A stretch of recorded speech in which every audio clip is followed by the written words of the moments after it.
네, 안녕하십니까. 오늘 웨비나 진행을 맡은 첨단 김진희 본부장입니다. 반갑습니다. 네, 오늘 웨비나는 제조 엔지니어링 기업을 위한 인더스트리얼 AI와 데이터 인텔리전스를 주제로 준비를 했습니다. 최근 전 세계적으로 AI에 대한 투자가 폭발적으로 증가하고 있습니다. 하지만 한 가지 중요한 질문이 남아 있는데요. 과연 AI가 실제 엔지니어링 현장에서 의미 있는 성과를 내고 있는가? 많은 기업들이 AI 도입을 추진하고는 있지만 실제 현장에서는 기대만큼의 성과를 내지 못하는 경우가 적지 않습니다. 그 이유는 의외로 간단합니다. AI 이전에 데이터가 준비되어 있지 않기 때문입니다. 특히 제조 엔지니어링 환경에서는 시뮬레이션, 테스트, 설계 데이터가 PLM, SPDM, 파일 서버, 클라우드 등 여러 시스템에 분산되어 있고요. 각각 다른 방식으로 관리되면서 실제 활용 가능한 데이터는 극히 제한적인 상황입니다. 결국 많은 엔지니어들이 분석보다 데이터를 찾고 정리하는데 더 많은 시간을 쓰고 있는 것이 현실입니다.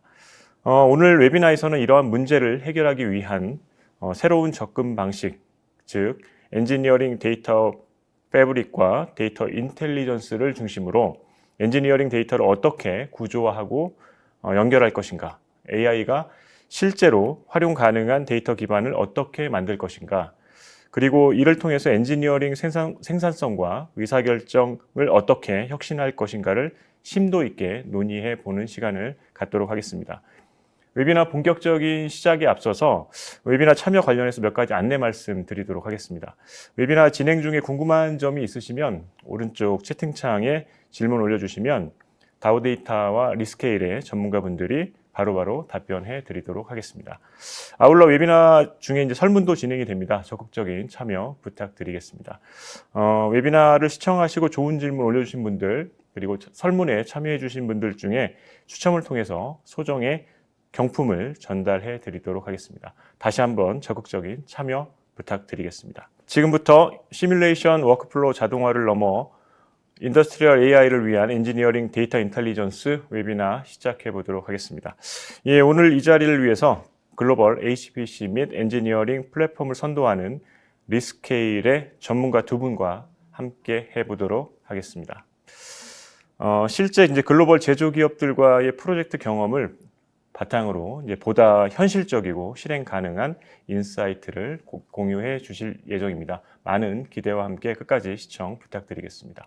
예, 다우데이터 리스케일의 데이터 인텔리전스 앤 AI 웨비나를 함께할 리스케일의 전문가 두 분을 모셨습니다. 베르나르도, please introduce yourself briefly.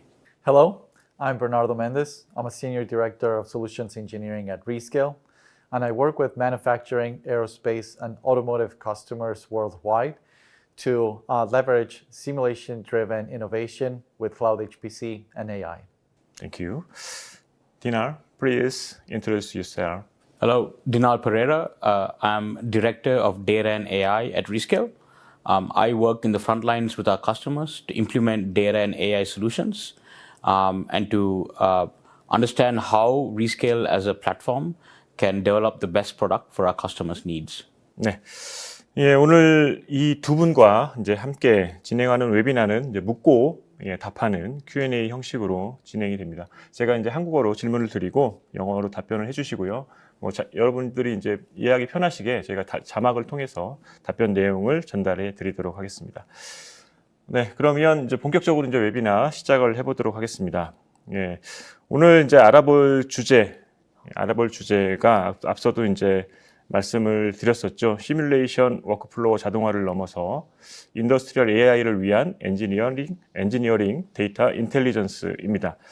이번 주제를 통해서 강조하고 싶은 것들 한 가지씩 먼저 말씀을 해주시죠. Yeah, I think the point that I want to emphasize is that AI success that we see is not driven by the AI models or the adoption AI. It lies on the underlying data foundation that drives AI. Clearly, all of our customers have access to a lot of data as part of test and simulation resources. But the issue is that it's not structured, it's not available, and it's not trustworthy. So spending data to building a foundation to having access to this data in a reliable manner is what helps drive AI to go beyond science experiments and isolated evaluations to really drive the impact that customers are looking to achieve. 네, 그러면 이어서 이제 디날도 오늘 이제 강조하고 싶으신 키 메시지 말씀해 주시죠. Correct. I think one of the key messages that I like to drive, as building off of what Bernardo said, is about building an engineering data fabric that has access to your simulation data in a contextual manner, and being able to access historical data that you have stored in elsewhere outside of maybe the Rescale platform or your HPC system, right? It's about not just simply storing this data, but adding context to this data as well. And that's what sets up the right foundation for you to be able to use applied AI methods like AI physics and agentic engineering. 네, 이렇게 오늘 이제 두 분께서 이제 말씀해 주실 키 메시지 한번 먼저 살펴봤고요. 오늘 웨비나 토론식으로 진행되는 웨비나는 크게 네 가지의 카테고리를 통해서 제가 묻고 답하는 형식으로 좀 진행을 해보도록 하겠습니다.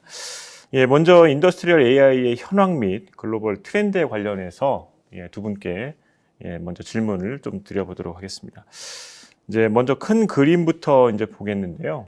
전 세계 제조 엔지니어링 기업들이 이야기하는 인더스트리얼 AI 그리고 엔지니어링 AI의 흐름을 이제 한마디로 요약한다면 어떤 상황으로 현재 보고 계신지 궁금합니다. I would say investment is exploding, but the realized impact is still limited. Many companies are increasing their AI budgets. Everyone is driving initiatives towards the adoption of AI, but meaningful outcomes are still ahead of them. And the reason is the need for the mature adoption and how to realize it. And again, the blocker across researchers and engineers, it's not on the AI models. The global leaders that are at the frontier are shifting from the AI projects to first building this engineering data foundation that would allow the connection of the different systems of record and data structures so that AI can actually use it. 네, 잘 들었습니다. 조금 더 이제 데이터 관점에서 들여다보면 제조 엔지니어링 기업이 가지고 있는 이런 시뮬레이션이나 테스트 데이터 활용 현황도 궁금하거든요. 뭐 제대로 활용하고 있는지 어떻습니까? I think the fact of the matter is that a lot of engineering organizations have only a very small fraction of their data that's in a usable form. In fact, some research suggests that only about 5% of engineering data is properly utilized. And the reasons are that most systems are fragmented, meaning legacy systems like CAD systems, PLM, test systems, they're all in different siloed locations. And there is no unified fabric, as we call it, that can access all these different systems and unify the systems of record. And then each team also historically have had different conventions, different standards. And so as a result, it is difficult for these organizations now to be able to use this for applied AI methods. There is a statistic out there also that engineers spend about 30% of their time searching for data manually. And so a good amount of time that engineers spend today is on what we call non-value added work, right? Wrangling data and cleaning up data before they can use it for not just applied AI, but also for other value added tasks. And so where we are seeing the value proposition that we can provide and how we can work with our customers is to first help them build this foundation. And of course, the use of AI today also makes it easier than what it was to be able to build that data foundation as well. 이제 말씀해 주셨다시피 이제 전 세계적으로 뭐 데이터의 5% 정도만 제대로 쓰고 있다라는 얘기는 참 충격적이기도 합니다. 네. 그렇다면 이제 특히 제조 자동차, 기계 산업의 고객들은 인더스트리얼 AI에서 어떤 부분을 가장 우선순위로 보고 있는지 그 부분에 대해서 좀 말씀해 주시죠. Yeah, across the space, I mean, we consistently see three priorities that seem to be more recurring across customers from whether it's manufacturing, semiconductor, life sciences, and even our public sector. It's all about speed and agility.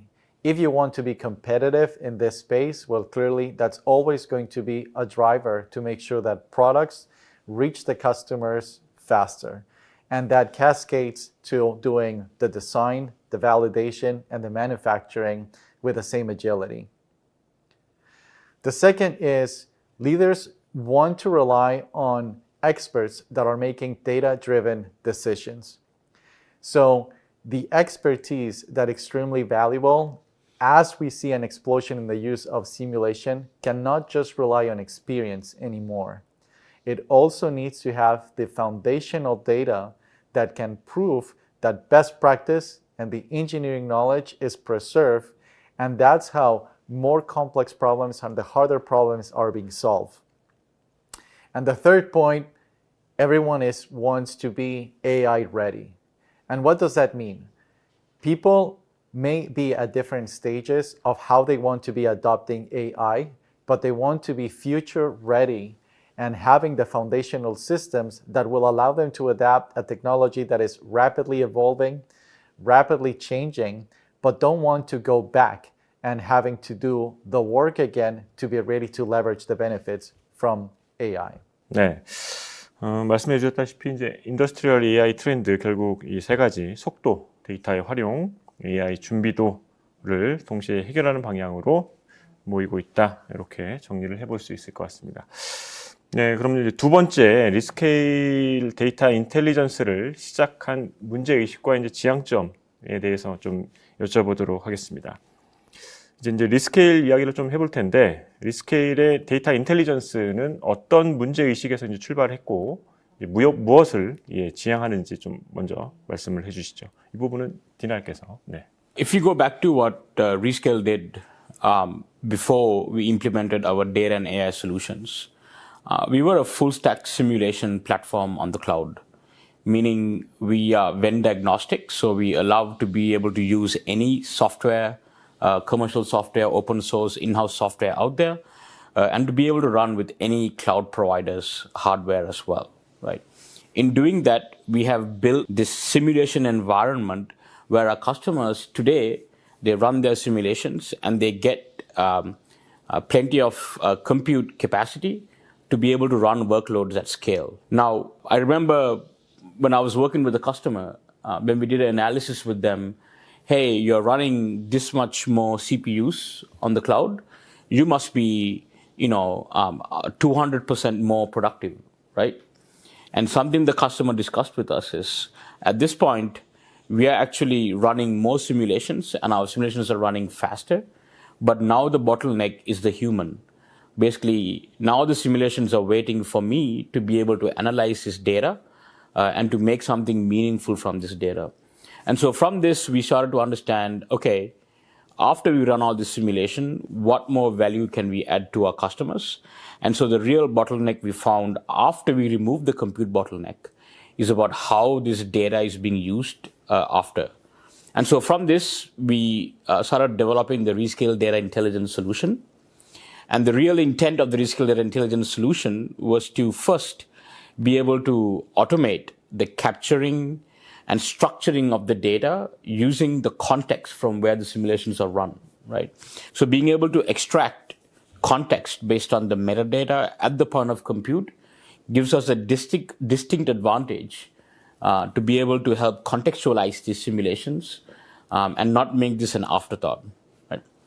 Then what was important was being able to connect to other systems of record outside of Rescale, because we understand our engineers don't just use Rescale, they use other tools and platforms as well.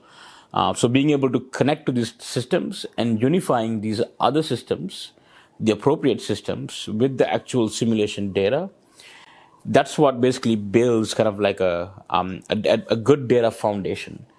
Now that data foundation, along with the simulation environment, then sets us up well for what we see in the market today, which is for agentic engineering and AI physics.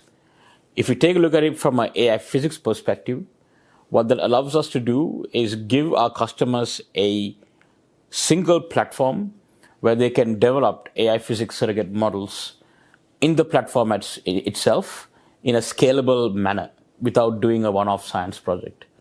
And then also, by having this data now on the platform and the simulation software and the compute hardware on the platform, we can now also use that to the benefit of agents or generative AI to be able to actually automate some of the non-value-added manual repetitive tasks that our engineers do to make the engineer more productive as well. And that's how we started this journey, and we are now on this journey of not only helping run simulations faster, but also improving the productivity of our engineers and accelerating the innovation that our customers demand today. 네. 엔지니어링 데이터 패브릭을 만들어서 서로 떨어져 있던 시스템과 데이터를 하나의 지능형 계층으로 묶어주자. 네. 그럼 조금 더 이제 구체적으로 들어가 보도록 하겠습니다.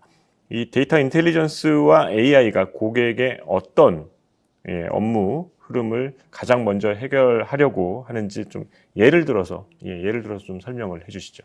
Yeah, definitely. I think, one of the common challenge that we have seen is clearly how the data is siloed, whether it is because different business units are located now across different regions, where they have developed expertise in different domains. However, it's not easily translated to other excellence centers where it could be applied to develop similar programs. In other cases, it's because the systems of record that are fit for purpose are not necessarily available to the consumers of that information in a readily available manner. What this translates at the end is lost productivity, a lot of rework, additional steps that happen just not only from the handoff of information, but in many cases the manual reporting. And clearly, this leads to cases in which the people that are depending on the data to begin their work might do it already with dead data or obsolete data, because the speed at which design is changing has already exceeded their ability for them to get it in time for the moment they needed to execute simulation. And the last theme that we are now seeing as well as a challenge is that people clearly are looking to leverage AI, but the problem is that they're thinking backwards from the solution. And what I mean by that is they're looking to bring AI as the way to unleash productivity, to reach optimization, to help them drive innovation, but they haven't really thought about the specific pain points that they're looking to address with AI. So I would say, start thinking first from where are your bottlenecks in this chain in development, and then look for opportunities to implement AI, whether it is with surrogate models, whether it is with leveraging LLM copilots or agentic engineer to address those specific needs. 네. 그러면 실제로 이런 접근법을 이제 도입을 했을 때 이제 고객의 업무 방식과 KPI는 어떤 식으로 좀 달라질 수 있는지 이 부분은 디날이 좀 설명을 해주시죠. Yeah, I think depending on how we use AI, we see that companies being able to work in many different ways where they could not. One good example with one of our customers is this aspect of being able to truly democratize the use of simulations, where the design teams that normally had to rely on the CFD teams, for example, to be able to provide them results on their designs, they no longer have to completely rely on the CFD team, because they can have an AI physics surrogate model where they can change the design and then do some inferencing based on the surrogate model to get back a result within the order of few seconds. right? So what that does is it gives the design team a quick feedback loop on how well their designs are doing.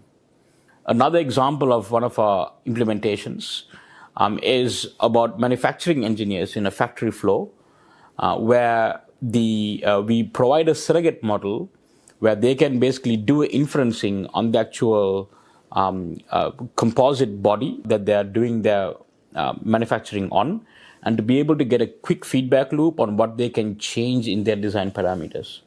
So what I'm trying to get at is a qualitative effect of this is that now we can truly democratize the use of data-driven methods and scientific codes that designers and consumers can use easily.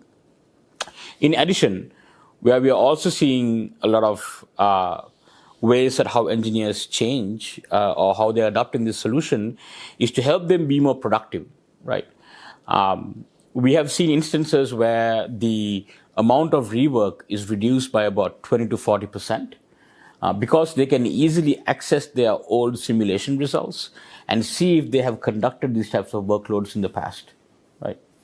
One other aspect where we see is the reducing the time spent to be able to search through this data, because they have a strong engineering knowledge base that they can use to be able to search for old data as well, right?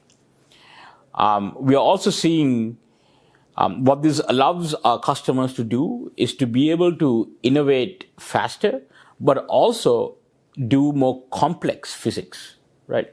Because they're spending less time on the manual work means they can actually spend more time on actual engineering work and solve more complex problems, which across the industry, from manufacturing to automotive to aerospace to semiconductor, everyone needs to be able to solve more complex, harder problems to be able to keep up with the market, right? And so by using this or adopting these AI methods, they're able to make time in the engineer's day to be able to solve these more complex problems, and these legacy problems that they were solving is now taken care of by AI. 네. 예, 지금까지 두 분과 함께 리스케일 데이터 인텔리전스와 인텔리전스 앤 AI의 지향하는 방향점, 지향점에 대해서 살펴봤습니다. 이번 다음 주제는 많은 분들이 또 이제 궁금해하실 만한 주제입니다. 결국에는 그래 이제 그 리스케일의 데이터 인텔리전스 앤 AI가 지향하는 방향이나 여러 가지 해결하고자 하는 문제와 해결점 이런 것들은 알겠는데, 그럼 어떻게 현장에 적용이 됐는지 그 부분들을 많이 이제 궁금해 하실 텐데, 이제 실제 사례를 들어 이제 보겠습니다. 복잡한 엔지니어링 문제를 이 데이터 인텔리전스 앤 AI로 풀어낸 대표적인 사례가 있다면 이 부분을 좀 말씀을 해주시죠. 많이 이제 궁금해 하실 것 같습니다. Yeah, I think the customer that comes to mind that I would like to share is with McLaren Automotive. Definitely, as a high-performance automotive manufacturer, they aggressively adopt best-in-class tools and technologies to build one of the top hypercars in the market. And like many manufacturers in their space, their workflows were fragmented. The process between design, simulation, and testing lived in separate systems, different formats, many handovers, many iteration cycles that are very time-consuming. And they found that it was very hard to build a consistent data flow, automation, and apply AI at scale other than point solutions. So what we were able to do is bring our Rescale Digital Engineering platform, leveraging NVIDIA AI full stack capability, and collaborate with McLaren to turn in these disconnected steps into one unified engineering data loop, where design, simulation, and test all live under a single platform, creating a closed loop that is supported and driven for this iterative nature of their product lifecycle. But let me go deeper into the exact things that we work with them. They first start looking into how we could leverage AI physics to accelerate simulation. common use cases such as aerodynamic flow, crashworthiness, similar physics that could definitely take in a traditional method hours, if not days, and apply AI-based surrogate models to bring the runtime time to minutes so that they can expand the exploration space without losing engineering fidelity. Now, as we move then from addressing the simulation need and look at the broader scope, we map the entire process going from pre-processing all the way to post-processing, looking at all the steps, all the quality checks, all the repetitive tasks that engineers typically have to do manually, and look at creating point agents that could orchestrate some of this work, bringing automation for some of the report generation, some of the validation checks that typically will drive additional quality without necessarily using a person that will have to come in the next day to review the results, really expediting and providing a clear, streamlined manner to address this process end to end. And ultimately, what they really wanted to do is how can they be connected to a broader engineering knowledge base?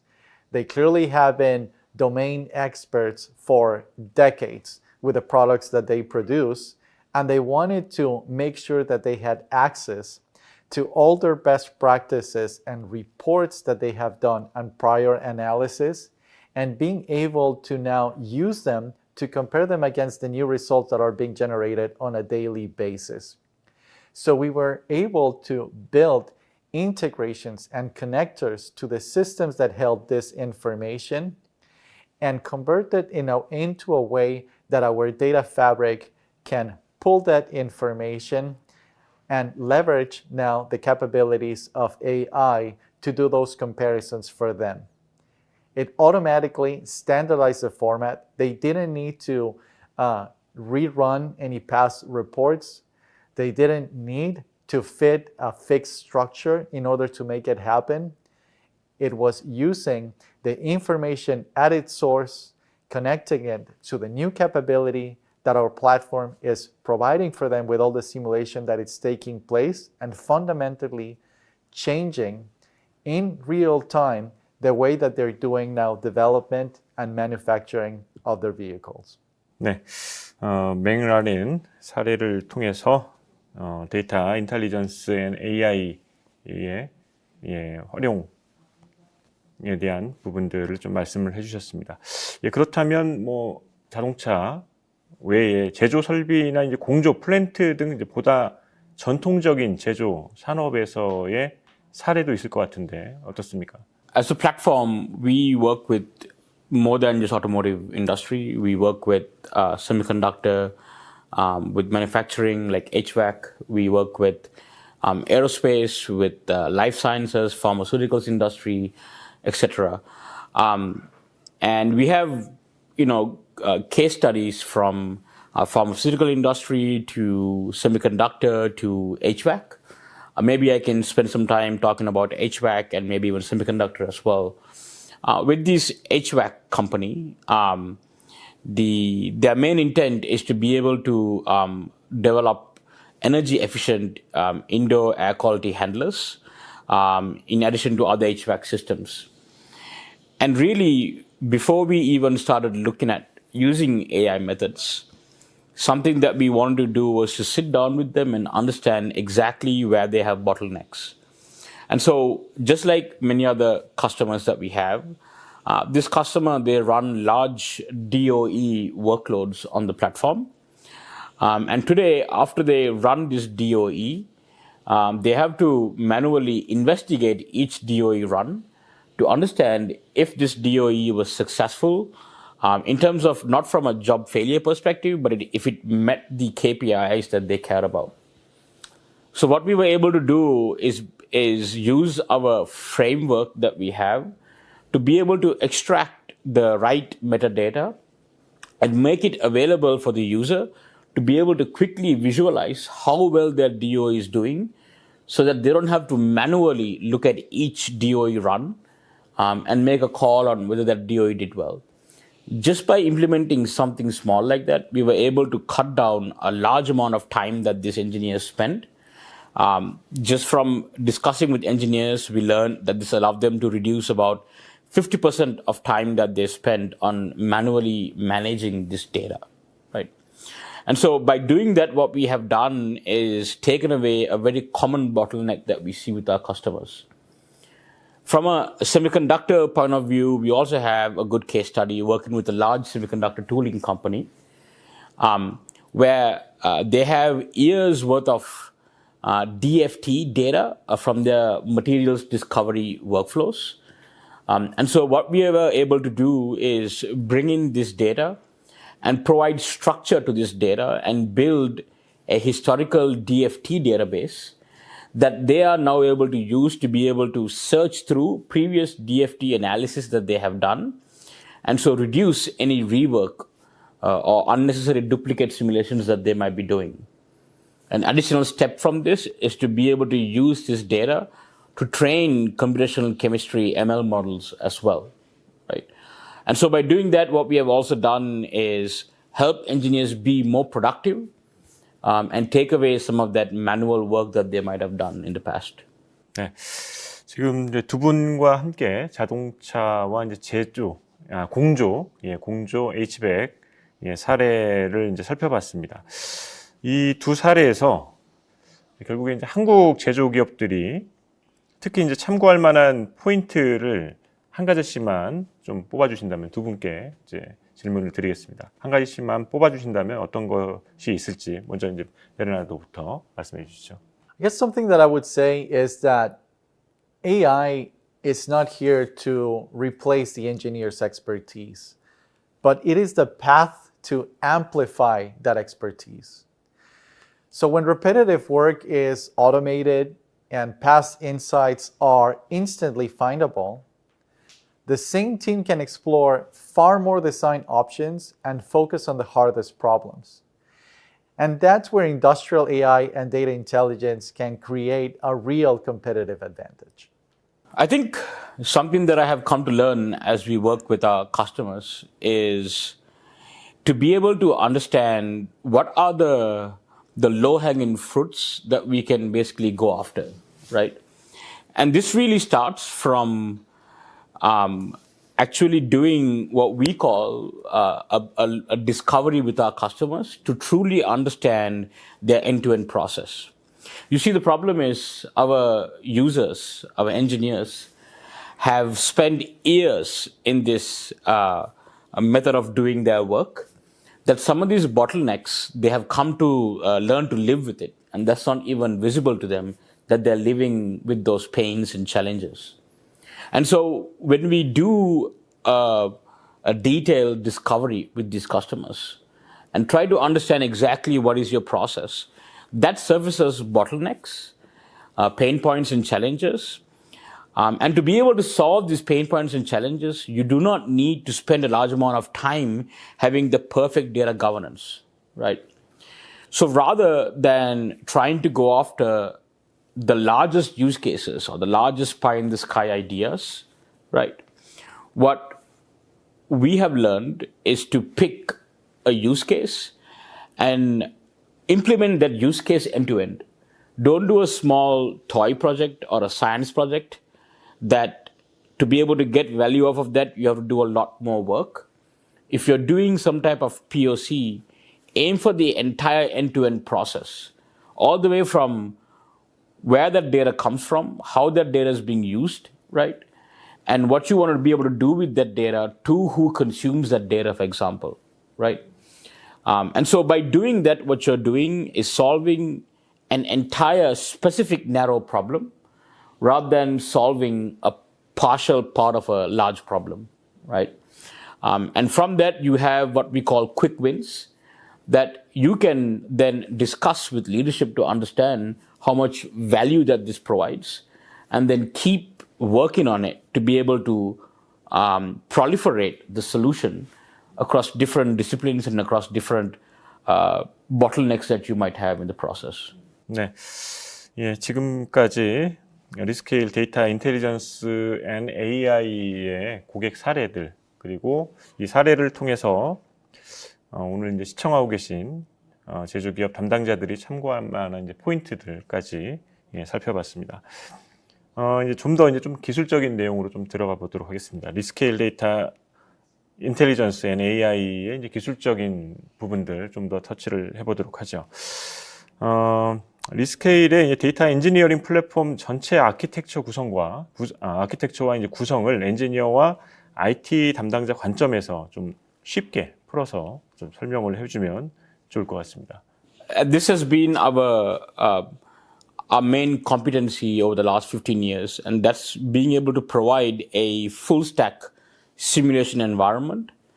And in this simulation environment, what we have is access to be able to install any commercial, open source, or in-house scientific codes on the platform. We remain vendor agnostic, meaning we can work with any vendor or any ISV, for example, to be able to onboard their software. Then what we have on the platform today is access to any cloud environment, whether that's AWS, Azure, Oracle, Google, or even boutique cloud providers like Covey, for example. And so what we are able to do is connect simulation software to actual simulation hardware or compute hardware that's required, right? Now, in doing that, we are then setting ourselves up to be able to then build what we call the data intelligence layer on top of that, right?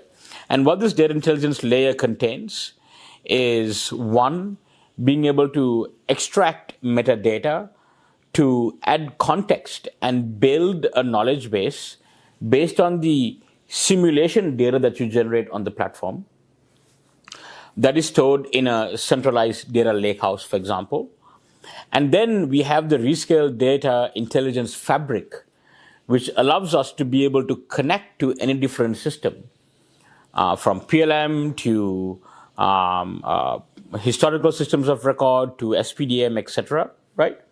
And to be able to search and query across these data sources using AI methods, right?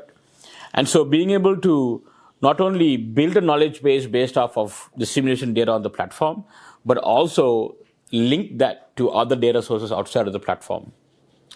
And so the data intelligence layer now has built a strong data foundation that can then be used for applied AI methods, which is the third layer, right?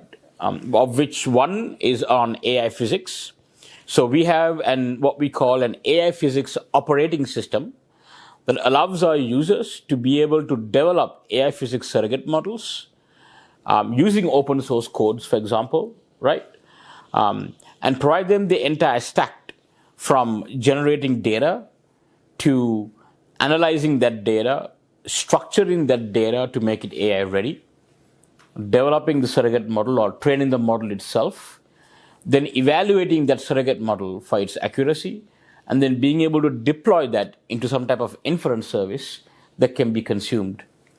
And then finally, the last layer is, you can imagine when you have these AI physics surrogate models, when you have this software, this compute hardware, and then also access to the engineering knowledge base, that can help power generative AI to be able to build agents that can help take away the manual work that engineers do today, and help build agents that are useful for engineering and science, right? The main point here is that the Rescale platform acts as what we call a full digital engineering platform, a single platform that enables simulation, data intelligence, and applied AI methods like Agentic Engineering and AI physics. 네, 리스케일 플랫폼, 그게 이제 세 가지 계층 구조에 대해서 설명을 좀 해주셨습니다. 많은 제조 기업이 이미 이제 PLM이나 SPDM 그리고 데이터 레이크를 가지고 있습니다. 리스케일 데이터 인텔리전스는 이 시스템들을 뭐 대체하는 건지 아니면 연계하는 건지 그 부분이 좀 궁금하거든요. 이 부분은 이제 베르난도가 좀 설명해 주시죠. Yeah, that's a very important question. Rescale position is very clear. We do not aim to replace platforms such as PLM, SPDM, nor I think it is feasible in many cases. Instead, we act as the engineering data fabric that connects these systems into a single digital thread. When you look at a PLM environment where it's a critical component of the product life cycle, driving important aspects such as the governance around the data, the version control, the change history, gathering requirements from multiple sources. Clearly, right? I mean, there's no replacement for that system. However, what we are saying is that the work that a CAE analyst does, it's also more than just interacting with an HPC environment. And what we are missing is the proper investment or the proper extension of the investment of these two systems to provide the foundation that connects the core competence of any manufacturing company, which is the value that engineering makes, into the design and the implementation through the life cycle that a PLM system will provide. 네, 기존 투자를 그대로 살리면서 그 위에 AI와 에이전트 워크플로우를 가능하게 하는 새로운 지능형 레이어를 추가하면 된다. 이렇게 이해하면 된다고 말씀을 해주시네요. 한국 제조기업들이 이제 특히 이제 항상 관심 갖고 이슈로 생각하는 것이 보안입니다. 보안. 이 데이터가 한 곳에 모이고 AI와 이 어시스턴트가 이를 조회한다는 것은 보안과 이 거버넌스 측면에서 상당히 중요한 이슈입니다. 특히나 한국에서는 더 그런데요. 이 권한 관리와 데이터 소유권, 규제 준수 이런 부분들을 리스케일은 어떻게 이제 보장을 합니까? That's a good question and a very important question these days, right? I think something to be aware of is Rescale has been in this field of being able to run simulations on the cloud for the last 15 years. And in doing so, we have built a strong security posture with our architecture that allows us to do business, not just with private industries, but also with like public industry, like the US Department of Defense, the DOE, for example, right? Other national labs, for example. And so there's a lot of trust placed on us to be able to give the best secure architecture. And that is something that has been certified by our different bodies out there. And so when we started building the data platform or the data layer and the AI physics or the applied AI layer, that all followed the same security posture. What does that mean? We make sure that data from different customers are not mixed. They're always isolated. So one customer will never be able to access another customer's data, for example. The other thing is also we provide transparency. We have what we call audit logs on the platform so that your administrators can see who accessed the data, from what data sources these were accessed, for example, right? And so to be able to basically build these audit logs or audit compliance reports on the platform if needed. In addition, something that we want to discuss with our customers is, or we have been discussing, is that their data is their IP, right?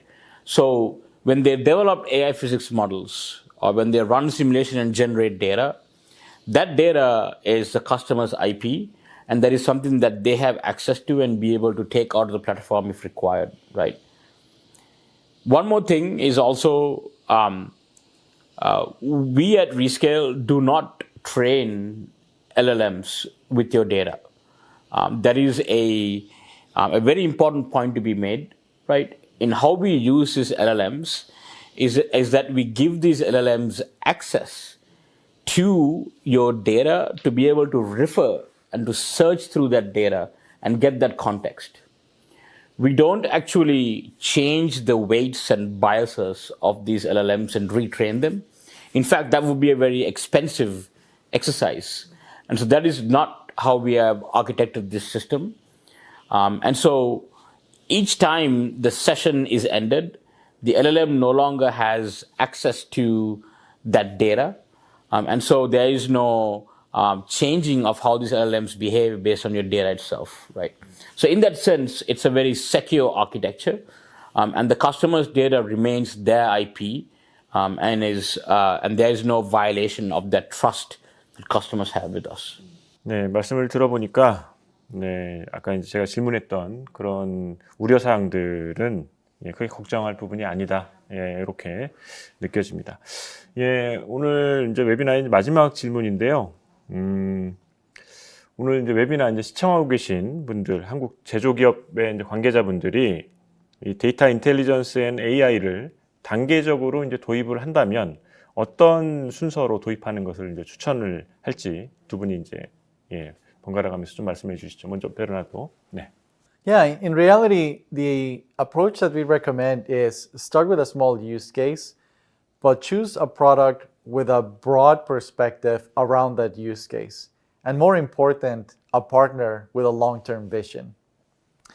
But number one, select maybe a core domain, one product, one program, one specific business team that has a pain point that is proving to be a bottleneck around engineering or simulation.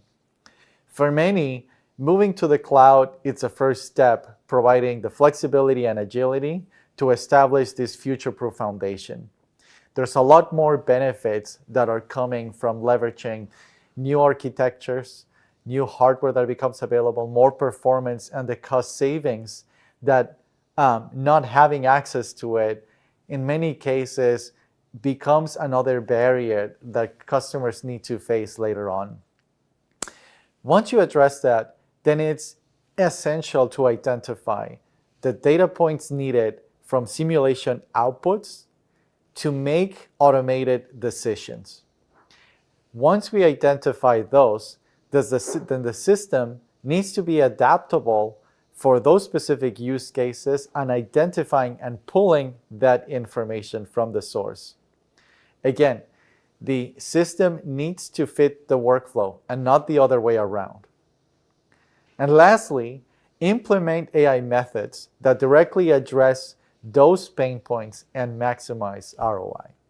I think building off of what Bernardo said, right, something very important is to take a look at how your teams work today and do that discovery I mentioned before to understand where the bottlenecks are, right? You see, not every bottleneck should or needs to be fixed with AI. There's a lot of things that we can do with deterministic automations that we can build today, right? And we can use AI to help build those automations, but that doesn't necessarily mean we use AI to always fix those bottlenecks, right? But in doing so, you will then understand where can AI be used, right? And so what I'm getting at is, rather than thinking, how can we apply AI to solve a problem? First, try to understand what is the problem, right? And then we understand whether we use applied AI methods or whether we use other automation methods as well, right? And I think what I would suggest is that you always work with a vendor agnostic platform, a vendor agnostic vendor, right? Because you as an engineering organization will be using multiple different vendors, right? And so you want to remain flexible and not be locked into a certain set of tools, right? In addition to that, it is always good to be able to build a team within your organization that has the necessary expertise from R&D to engineering to IT and HPC, and also some data and AI teams, right? And this is where I'd like to also discuss that, at Rescale, we also have, if you want to move fast, what we call a deployed solutions team, where we can invest our engineers, full stack engineers, full stack software engineers from an AI ML engineers to be able to work with your teams to move fast and build these solutions. And together, both Rescale and Dow Data can jointly support you through doing these discovery workshops. Since we have done so many of these different workshops, to surface what are the problems that we can help solve, right? And we would happily continue more detailed discussions with the interesting teams or with the interested teams after today's webinar. 네, 정리를 해보면 작은 유스케이스 시작부터 시작을 하고 그리고 플랫폼은 장기적인 관점에서 선택하는 것이 좋다. 그리고 R&D, IT, HPC 팀 그리고 데이터 AI 팀이 함께하는 작은 태스크포스 팀을 만들어서 주도를 해 나가면 좋을 것이다. 그리고 마지막으로 다우 데이터와 리스케일이 함께 언제든지 함께 해드릴 수 있다. 이렇게 정리를 하겠습니다. 네, 여기까지 오늘 논의한 내용을 이제 한 문장으로 좀 정리를 하면 인더스트리얼 AI의 성공은 좋은 엔지니어링 데이터에서 시작이 되고 그 데이터를 연결, 구조화하는 인텔리전스 레이어가 핵심이다라는 내용으로 좀 요약을 해볼 수 있을 것 같습니다. 오늘 다우 데이터 리스케일과 함께하는 웨비나 함께 해주신 베르나르도 그리고 디나께 감사의 말씀을 드립니다. 고맙습니다. Thank you. 네, 그리고 참석해 주신 모든 분께도 감사의 말씀을 드리겠습니다. 추가로 리스케일 데이터 인텔리전스 앤 AI에 대해서 데모나 POC, 내부 워크숍을 원하는 분들은 다우 데이터와 리스케일 팀에게 편하게 문의 주시면은 대응해 드리도록 하겠습니다. 이것으로 리스케일 다우 데이터와 함께한 웨비나 마치도록 하겠습니다. 네, 끝까지 시청해 주셔서 감사합니다. 고맙습니다.